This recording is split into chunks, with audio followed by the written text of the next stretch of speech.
Good afternoon, everyone. We have just finished the third Monday of the legislature. If you're keeping track, kind of an unusual the week that nothing really major has happened so far. I guess we haven't had shutdowns, holidays, inaugurations, anything like that. Not a lot happened today. I'm going to talk about a couple of hearings, but there are some important hearings coming up this week that you're going to want to know about, and also peeking ahead to next week. So before Scott and Leah join me, I'll just note Senate Education today had a hearing on, I'm going to forget the name, I believe it was Senate Bill 48, that 43, thank you, 43, which would establish a new post-secondary scholarship program for kids, students, high school graduates going into certain two-year programs or certificate programs. Not everything. It's basically targeted around higher demand, high wage areas, but it would provide a scholarship, what they're calling it a last dollar scholarship. In other words, a student would apply for Pell Grants or any other things, but then this could fill in the gap. And if you receive this, it would help cover your cost of college for these short-term programs. You would then be required to work in Kansas for 2 years or pay the dollars back. It also would provide a waiver of tuition for such programs for students in foster care. Supported by the Board of Regents, community colleges, independent, supported by all the colleges would be affected, I guess, by this. KASB also testified in favor pursuant to our position on further assisting students in preparing for and achieving post-secondary credentials, the impact it has on individual earnings, on meeting state workforce demands. So only proponents. This passed last year, the House and Senate at different forms, actually ended up being vetoed by the governor over costs, and that may be out there again. So look for this to move, but where we'll end up at the end, we're not entirely sure. And then this afternoon, the House K-12 Education Budget Committee had a lengthy discussion on basically continuous learning plans and current non-on-site learning environments. So I'm going to take a breath. I think we all listened to this. What did we hear about legislative concerns? What struck you guys today? I was struck. There were a lot of questions, of course, from the committee around certain topics. Some of the members of the committee are either new to the committee this year or new to the state legislature. And so they had some questions about testing and achievement rates and also just frankly some disagreements when the data that was presented by State Department of Education officials or superintendents didn't match with anecdotes or other information that folks had heard. So, I think that's a good window into some of the challenges that we'll be facing over the next few weeks. There was a observation at the beginning of the hearing that a couple of legislators had been at some kind of meeting where they heard data from Michigan was one of the states that was cited, and something like 70+% of kids were not achieving or were failing or whatever, and trying to extrapolate that onto Kansas. And we spent a lot of time trying to decide whether that was the case in Kansas or not. And of course it's not accurate, but so I think there was a lot of positioning for what's going to be coming up here in the next few weeks. Yeah, I think there were some legislators kind of priming the pump for tomorrow's hearings on House Bill 2068. There seemed to be a lot of from some legislators. They expressed concerns that kids are falling behind because of remote learning. And I think the testimony, at least from KSDE, was there's going to be some drop off. They are seeing some drop off in math, but not so much in reading, which I thought was interesting because I guess kids are kind of reading on their own, So, tomorrow is the hearing on House Bill 2068. This is the bill that would greatly expand the tax credits to send students to private schools. And we KASB and a bunch of other education groups put out a statement today saying that we oppose this bill and will be testifying against it. So there'll be another meeting tomorrow, both in the Senate Ed Committee and the House K through 12 Committee. The Senate Ed Committee has a bill. It was kind of a mystery bill. It didn't have a number for a long time, and we were all kind of figuring what happened.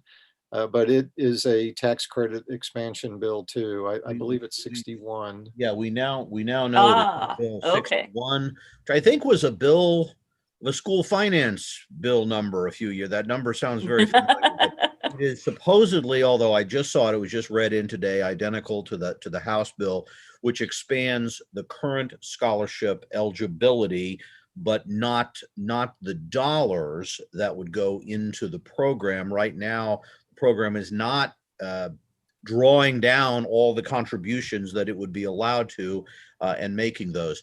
I spent part of the day, actually part of the weekend. Thank you, Scott, for reminding me over the weekend about another bill, House Bill 2119, which is unlike the expansion of this tax credit scholarship bill, is a bill that would allow the creation of what are called education savings accounts.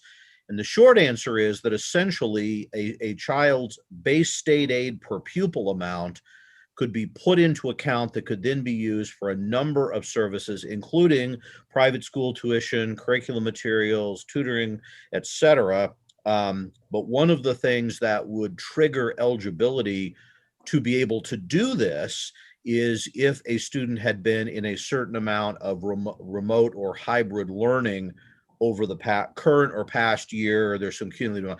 So it's clearly designed to say that kids who've been in these environments, the belief is, are not doing well or at a greater degree of risk. And I mean, again, I don't know what we're going to find in Kansas. I think that the narrative for the last, well, almost year has been that there are not good choices, that there are risks to open schools and there's risk to let kids stay at home, and that kids are probably going to have learning loss not being in school because they can't get all the things that we know schools provide for them. Question is, what do you do about that? How much is the issue and how do you respond? And clearly one course is going to be to say, we need to let these kids go somewhere else. They didn't get what they need. They've fallen behind. And so the debate is going to be over, do you create new mechanisms to leave the public schools, or do you try to address the problem in the public schools? That's going to be the debate. So if you want to testify tomorrow, you've met the deadline is passed.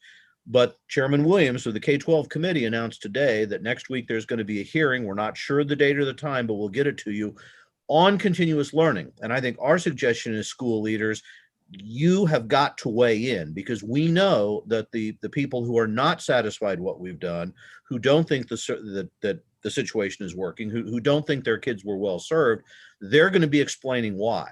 And so we need more people like, again, today, Superintendent Topeka, Tiffany Anderson, walk through what the district was doing, walk through what their data was showing.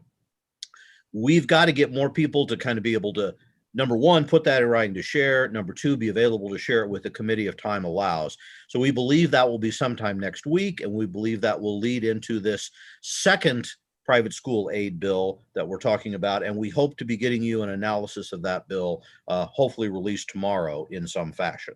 So it is critical that you at the local level be getting involved, right? Comments, guys?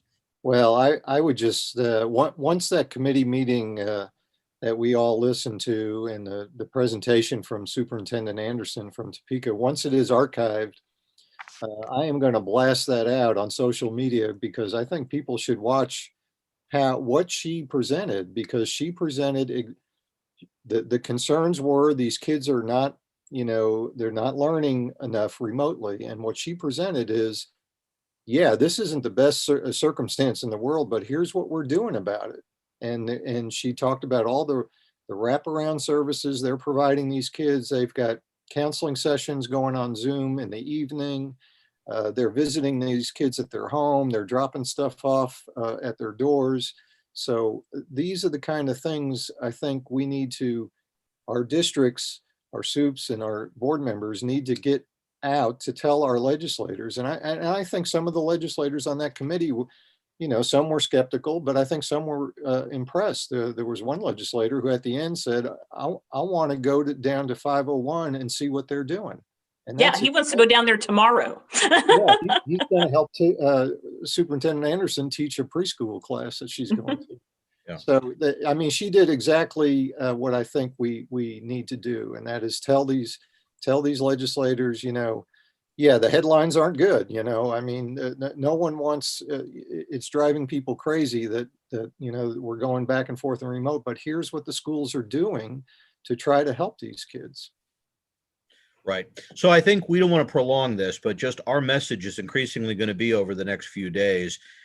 Local leaders, you have got to get involved in this discussion with these committees, and maybe more importantly, make sure your own local legislators are hearing your story and not hearing stories from other districts that they may not think. And from other states, frankly, right. From legislators who are hearing things from think tanks or whatever that aren't even valid in Kansas, and this is really your time. And, I think it's important to remind people that because of the pandemic, the legislature is accepting remote testimony or electronic testimony. So you don't have to travel to Topeka and get exposed. You don't have to travel to Topeka from Pratt or Goodland or, Canarado. You can contribute and you can advocate for your district remotely or by electronic.